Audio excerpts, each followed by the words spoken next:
Mukadzi waihama. Tinokukwazisa zvakare tichipedzisa chirongwa chekutarisa kambo hymn 28.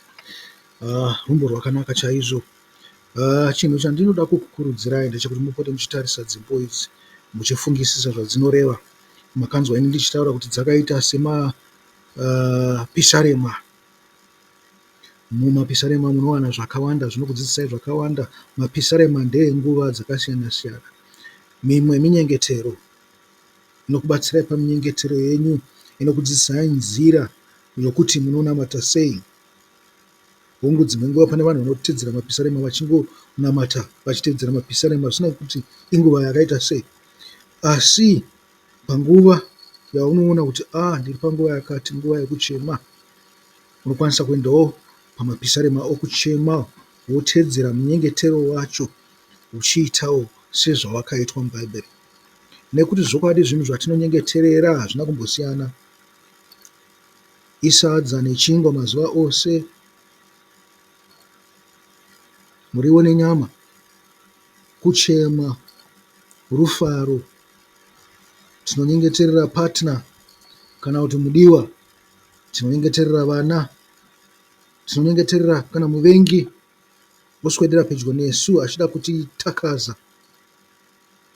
Tinonyengeterera hama kuti zvinhu zvadzo zvivafambire zvakanaka.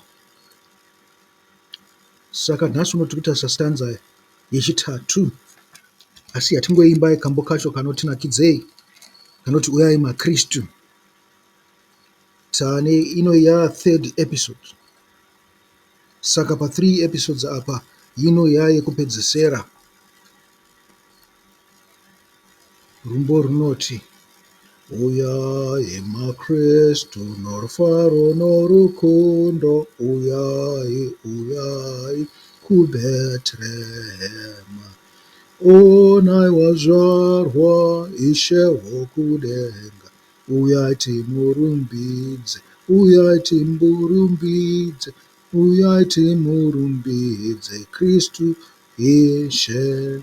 Mwari waMwari, kupenya kwokupenya, ashore mimba emhandara.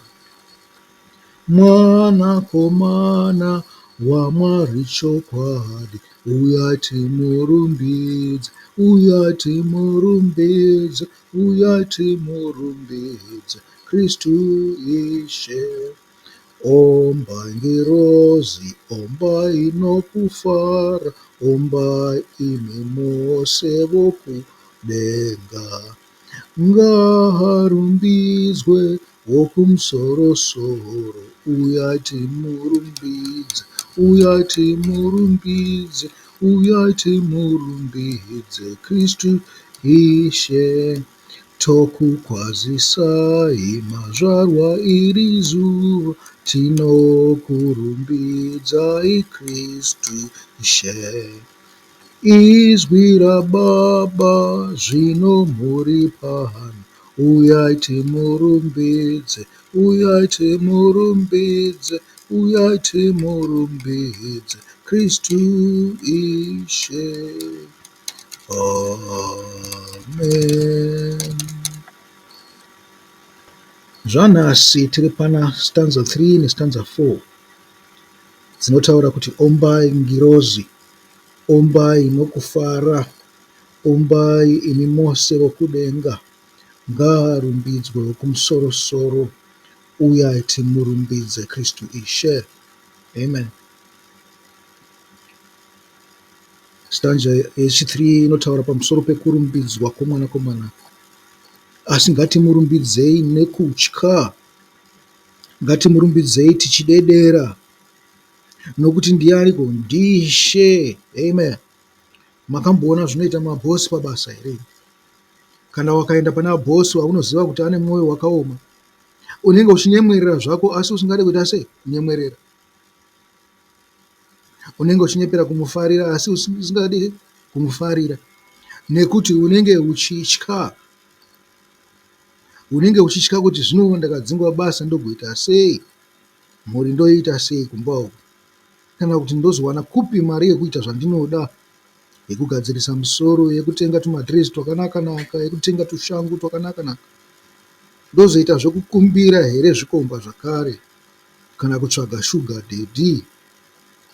Maona manje, unenge uchityira, pane chimwe chinhu chawakoshesa chauri kutyira. Chii? Ibasa. Ndizvo zvimwe chetezvo pakumurumbidza Ishe wedu Jesu Kristu. Ngatimurumbidzei nokutya. Tino mufaro mukuru muna Ishe wedu Jesu Kristu, nekuti tinoziva kuti unotirwira. Tinoziva kuti ndiye muponesi wedu, ndiye mudzikinuri wedu. Zvinhu izvozvo zvakakura. Zvikanzi kana uchienda waita se, waita manyawi uri kwaunenge uri, wakadei navanhu, unofanirwa kukurumidza kumhanyira kunani? Kuna Ishe wedu Jesu Kristu. Wonoita sei? Wonovandira maari. Izvi tiri kutarisa tichiona panyama. Asi kuvandira muna Ishe wedu Jesu Kristu ndokugara wakaputirwa neshoko rake. Amadiwa, hakuna nyasha dzinopfuura nyasha dzeshoko ratakapuwa naMwari. Ndidzo nyasha huru idzodzo, nekuti zvinonzi mwanakomana akauya ari izwi, izwi rikava nyama. Ndo patinotangira kuona nyasha ipapo, kuti zvatakapuwa murayiro, zvatakapuwa nhoroondo yavaIsraeri, zvatakapuwa mapisarema, zvatakapuwa vaprofita, zvatakapuwa Ishe wedu Jesu Kristu, zvatakapuwa vaapostora mubhuku redu dzvene iri ratinoti bwiro, Bhaibheri. Zvatakapuwa zvose izvozvo inyasha dzakabatira pai? Pashoko. Naye Jesu anoti musangondirumbidza nokungotitarisa, musingaite zvandinotaura. Zvaanotaura ndezvipiko? Ndizvo zvakanga zviripo zvichitaura pamusoro pake. Zvikanzi itai nekunzwisisa, itai nerudo, muchindida. Kundida kwacho ndo kunditya, kuti zvandataura ini Ishe ndizvo zvamunoita, nekuti handizi Ishe kwamuri kana imi musingaite zvandinoda. Naizvozvo tinofanira kutarisa nekutya. Makambonzwa kunzi pane imwe nzvimbo inonzi gona kudzingwa? Ehe, kune gona kudzingwa kuna Jesu, kune gona kudzingwawo. Hakuzi kuti anongogara achingoaccepta vanhu chete, hazvimo muBhaibheri izvozvo. Zvinongotaurwa mumakereke enyu, asi anokudzinga kubva kwaari. Hakuzi kuti anenge asade kuti udzoke, kwete, asi kuti uzodzoka, kuti madzokero acho ndo anenge akaoma. Anenge akuda kuti munhu uzvipire. Wamboitirwa nenyasha pakutanga ka, yokumbonza uyu anongodaiso daiso, anongoflip flopa zvake, but ari kudzidza mushana. Wozoita chimwe chivi chokuti anoti kuti akomana, asi takambotaura nyaya yechivi ichi, wakudzokorodza futi. Ametuka kechingani, zvidaka kechi2 kana kechi3, chimboenda unodzidziswa naSatani. Woenda kuna Satani ikoko wombonotambura uriko, kana wazoziva kuti wakuda Mwari, wozodzoka kuna Ishe wedu Jesu Kristu. Naizvozvo tofanira kumurumbidza nekutya. Tinomurumbidza, tinomufarira zvikuru, asi tinofanira kugara tichiziva kuti anokwanisa kutsamwa. Amen. Zviya zvaakauya achinyengerera achiita sei, zvakapfuura. Ako kudenga manje. Kana wakutoita zvokumutsamwisa, zvinoreva kuti wava muvengi wake. Nekuti ndo zvaaita, aiwa, zvinhu zvose zvinokonzerwa naSatani. Zvino kana wamboponeswa, wakuda kudzokera futi kunomutsamwisa. Saka uya tingwarirei, tigare tichityira kudzingwa kwedu kubva kuna Ishe wedu Jesu Kristu. Zvekuzopinda mudenga neburi retsonoka, tambobvura-vudzwa nemoto, hazvina kunaka. Ngatimudei nemwoyo wese, ngatimukudzei nemwoyo wose, sezvazvakanyorwa zvichinzi, ida Mwari wako nemwoyo wako wose, nesimba rako rose. Ndizvo zvatinongofanirwa kuitawo izvozvo, kuti tinomuda nemweya wedu. Amen. Chinhu ichocho chakakosha chikunzi ida Mwari wako nemweya wako wose, nekuti tikutaura nyaya yamweya. Iye pakutanga akaisa mweya matiri, akaisa mweya wake matiri. Zvino kana zvakunzi nemweya wako wose, zvinoreva kuti mweya uri mandiri ndakuda kuufananidza nemweya waBaba, nemweya wani waIshe wedu Jesu Kristu. Nokuzvinzwa, tinofanira kunge tafanana, ndokumuda nechi nemweya wedu wose. VaIsraeri vakanga vakapuwa murayiro, vaingotariswa kunze chete. Murikuzviona, mumwoyo vakanga vasikanyanyisitariswa. asi vainzi kana vakaita nekunze zviito zvavo namafambiro avo, kana achionekwa kunzi munhu uyu anenge anofamba naMwari onzi chi akarurama. Mazuva ano ndokwanisa kuita kunge ndinofamba naMwari kunze uku, asi mabasa angu nemwoyo wangu zvisingapindirani naMwari. Ndizvo zvakauya kuzogadziswa naJesu izvozvo izvo. Zvikanzi musaita semabwiro akacheneswa kunze, mukati mune zvinhu zvakaita sei, zvakaora. Muri kuzvinzwa? Zvikanzi chenesai mukati umu, nokunze kuchava kwakachenawo. Kana zvichibva mumwoyo hazvichakunetsa kuita sei kunze. Wakada Jesu unofanira kumuda nemwoyo wako, kuti mabasa kana mirayiro yamunoti yakaoma yaitadzwa navaJudha, yamunenge muchitaurwa naPauro kunzi haiwa iyi yanga yakaoma yaikuendesai kugehena, iyoyo muchaida mukaiita. Iwo wakaona une reason yekuvenga murayiro wawakapuhwa naMwari, unosimbiswa nyangwe navapostora vake, naIshe wedu Jesu Kristu achiusimbisa. Pane dambudziko. Murayiro wakanaka, mutsvene, asi kuita zvinhu zvose nemweya ndizvo zvakanaka. Kana mweya wako wati gedye newaIshe wedu Jesu Kristu, pane zvinhu zvizhinji zvauchakunda kunyika dzimu, ugokunda futi panyama. Muri kuzviona? Ndizvo zvatinenge tichida izvozvo izvo. Wakaona uri kukundikana kunyika dzimu, obviously nyama haibatsire chinhu. Saka ungangotirakidza zvako kuti uri munhu akanaka kunze, asi mukati tichinyatsoziva kuti mweya wako wakaita se wakatsveyama. Aiwa, tinenge tisingazive isusu kuti wakatsveyama. Mwari ndiye anenge achiziva kuti wakatsveyama. Izvozvo hazvina zvazvinokubatsira, nekuti waunoda kufadza ndiMwari anoti mweya wako ngauve wakanaka. Kana ndichiti mweya wakanaka, ndikurevechi, ngatidai sei? Ngatidaiwo iwewe uri murume une mudzimai wako, kana kuti uri mudzimai ane murume wake, mweya wakanaka ndokunoitira chii chakanaka, ndokunge wakavimbisika nokumuda. Zvatowandisa. Ngatingoti kuvimbisika, faithfulness, nekuti ndiyo inotaurwa nani?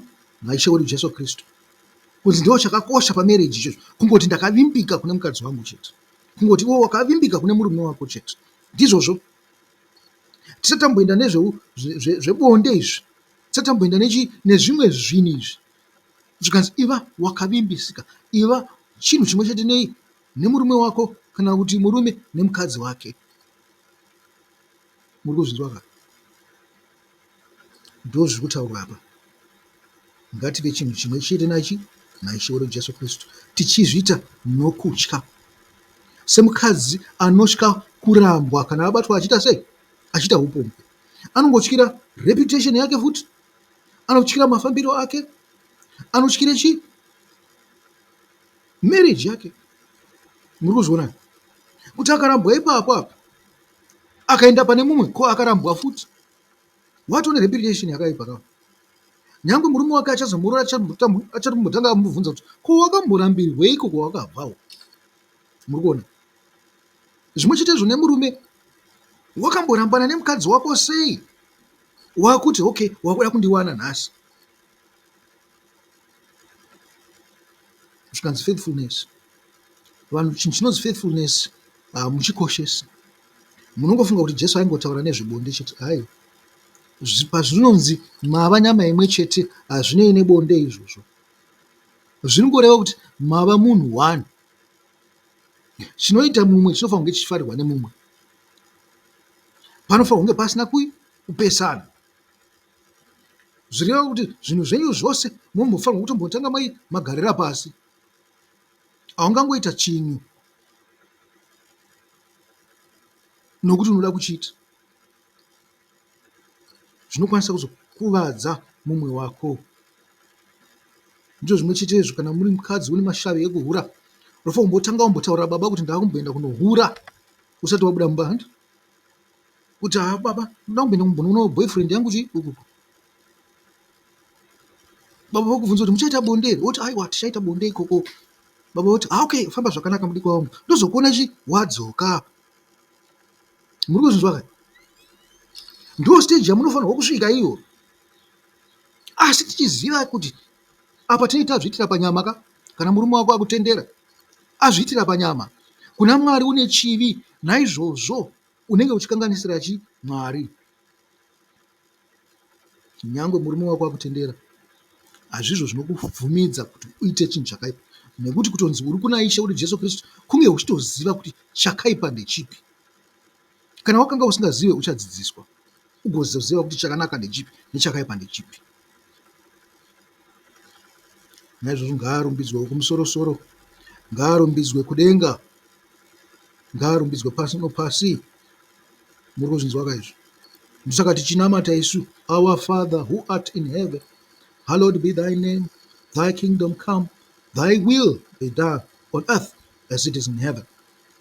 Will iyoyo iri kutaurwa iyi murau waMwari. Muri kuzvinzwa? Kuda kwaBaba.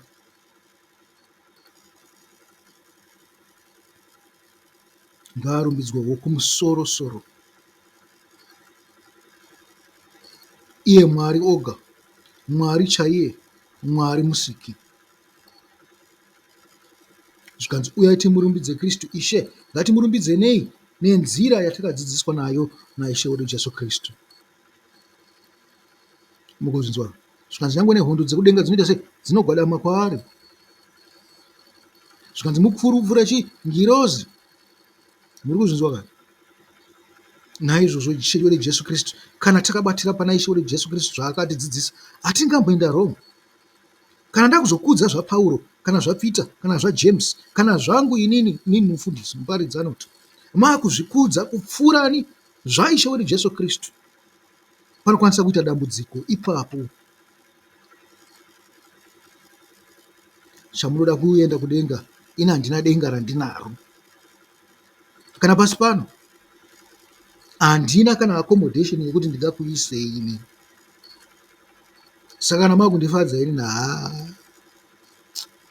nyangwe vamunofadza mabusinessmen aya, kana vane mari, kana vatongi, muchingoenderana neuori hwavo, zivai kuti havakusvitsei kudenga. Ndo vatoripo kukurovererai kuti vazokuti uyu tataiti naye pakati, ndiye wandaituma kuti ita chakati achiita. Muri kuzvinzwa? Hande pastanza kupedzisira, tokukwazisai mazvarwa iri zuva. Kana muchirangarira imi takataura kuti haana kuzvarwa musi wa25 December. Kana muchirangarira imi ndingabvunza here kuti akazvarwa rini Ishe wedu Jesu Kristu? Munoziva zuva rekuzvarwa kwake? Handizive kana pane anoziva zuva rekuzvarwa kwake chairo. Asi tinoziva kuti Ishe wedu Jesu Kristu anozvarwa matiri mazuva ose. Chii chinokonzera izvozvo? Mweya waMwari uri matiri. Ndosaka tichida mweya waBaba, tichida mweya mutsvene kuti ugare matiri, kuti tiziviswe Ishe wedu Jesu Kristu nguva dzose. Hapana anoziva Ishe wedu Jesu Kristu, nekuti zvinhu zvacho zvatinofanirwa kudzidziswa about Christ, about Ishe Jesu Kristu hazviperi. Ndosaka tichinzi tiri vanhu vacheche. Takatanga tabvuma ucheche hwedu ndehwekuti takuita sei savana vacheche vanenge vaudzwa chinhu obva abata obva aita. Nekuti zvinonzi vana vadiki vari impressionable, vanokurumidza vabata chinhu chaunenge wavaudza kuti aite ndichocho. Asi musakanganise, zvikanzi musaisa mastumbling block pane vana, nekuti akazofunga kuti izvozvo zvava kutaura ndizvo zviri right, izvo zviri wrong, iwe wanyepa. Ndo ari kunzi ndo mahwani kayo, ndo mahwani kuna Baba. Zvikanzi ungasungirirwe guyo rakaiswa mutsipa mako wakakandirwa mugungwa. Naizvozvo kukwazisa uku kwarutaurwa uku kutambira shoko rabva kuna Mwari. Tinoritambira nei? Nomufaro. Zvatinenge tatsanangurirwa neshoko parinodudzira zvinhu matiri nomweya mutsvene, tinofara chaizvo. Hamusati mambobatwawo nerufaro rwakadaro here? Kana kuti hamutongozviita, hamuna basa naMwari. Zvinoda vanoda Mwari handi. nokuti Mwari anogara achizarurira vanhu vake. Iko kuzarurirwa kwacho ikoko ndokunzi kuzvarwa kwaishe wedu Jesu Kristu, chipo chei chemweya mutsvene. Amen. Iri zuva kwete iri zuva ra25 asi mazuva ose zvanhasi, give us our daily bread. Muri kunzwa? Hakusi kungoverenga shoko chete, kungoverenga bhaibheri nokuvhara. Bread iri kutaura ndeyekuti isu tinofanira kutodya totosatisfaiwa, totogutswa nayo. Munonzwa? Zvikanzi nechii? Neropa rake kuti timwe, tifashaire matiri, tibuditse mvura dzoupenyu. Iye akatipa mvura dzeupenyu, asi isi tinofanira kubuditsawo mvura dzeupenyu. Tiri zvingwa tesiwo takaita saKristu, tofanira kutotodzawo zvaakaita izvozvo, naiye unotivimbisa mabasa makuru ekuti tinokwanisa kuita. Tinokurumbidzai Kristu Ishe. Mazvarwa nhasi zvamataura izvo ndozvatichaita. Handika munotaura muchiti amen. Kana muchitaura muchiti amen imimi, zvinoreva kuti so be it. Anti pamakanzwa Gabriel paakauya nemeseji kuna Maria, Maria akati aiwa, zvamataura imimi ngazviitwe. Ini ndiri muranda waMwari. Muri kuzvizwa? Ndizvozvo zviri kutaurwa apa. Zvikunzi aiwa, izvi zvandanzwa nhasi nomweya mutsvene, zvandaudzwa, zvanditsanangurwa pashoko apa, pandanga ndichiverenga, pandanamata pamusoro paro, kana kuti pandangofunga nezvaro, ndakaona zvinhu zvinoshamisa izvi zvabuda ipapa. Ndichazviita, Mwari wangu, ndinozvigamuchira. Zvabva kwemuri chipo chakanaka. Kuda kwenyu ngakuite sei? Ngakuitwe sezvakunoita sei? Sezvakunoitiwawo kudenga. Zvikanzi iri izwi raBaba, tichariita. Amen. Izwi raBaba, tinoteerera madzibaba edu, nekuti siwo mumwe musi tichava madzibaba, tinoda kuzoteererwawo navana vedu, nekuti ndiyo nzira. Zvikanzi honor your father and your mother, kuti mazuva ako aite sei? Awedzerwe panyika yaunogara panyika. Hanzi awedzerwe panyika yaunenge ugere. Ndizvozvo. Honor your father and your mother. Hazvirevi zvazvo kuti baba vedu namai vedu chaivo vekubereka. Zvine zvazvinorevawo, asi tinotangira ipapo. Zvikanzi naPauro ndechi, the first commandment with a promise. Kana izwi raBaba rataurwa, dzimwe nguva haritaurwe semanyorerwo arakaitwa mubhaibheri, nekuti tsanangudzo inouyawo iri payo dzimwe nguva, asi iyoyo ndiyo inoita kuti mweya yedu idziye. Tonzwa kudziyirwa nayo, toziva kuti izvi zvabva kuna Baba izvi, kuti Baba vanesu, kuti Baba vari pano, Ishe Jesu aripo, mweya mutsvene aripo, Baba varipo, utatu humwe. Naizvozvo pane vanhu vangani, kana ndichitaura inini ndinoti vanhu vashanu, asi dzimwe nguva munenge muri 6. Depends kuti unenge wainterpreta zvinhu zvacho sei. Takati isi Mwari, takati Ishe Jesu, takati Ishe mweya mutsvene, takati iwewe pachako, iwewe mweya wako nenyama yako, urikuzvinzwa, zvakatopatsanirwa kaizvo neshoko raMwari, muri chinhu chimwe chete. Urikuzvinzwa? Zvikanzi zvino muri pano, mandishanyira. Chii chaitika? Nekuti patsanangurwa shoko, papuhwa shoko raMwari.